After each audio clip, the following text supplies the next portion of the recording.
to our channel. So today in this video we are going to discuss about how to record screen with OBS script. So without wasting much of our time, let's get straight into the video.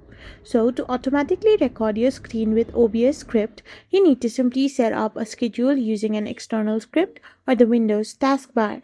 You will create a basic batch file that runs the OBS command with an auto recording or like start recording argument. Then use the task scheduler to run this batch file at a specific time, as demonstrated in different kinds of tutorials of your own OBS script. So you must first configure OBS to record to the desired location and format without manual input.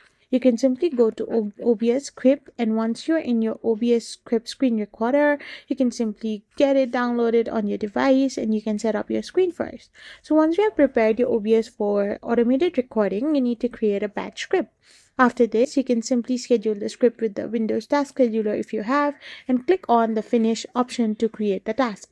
So this is how you can simply do it. I hope you found this video helpful. So don't forget to hit that subscribe button and to give us a thumbs up. We will be back again with more informative videos. Thank you for watching.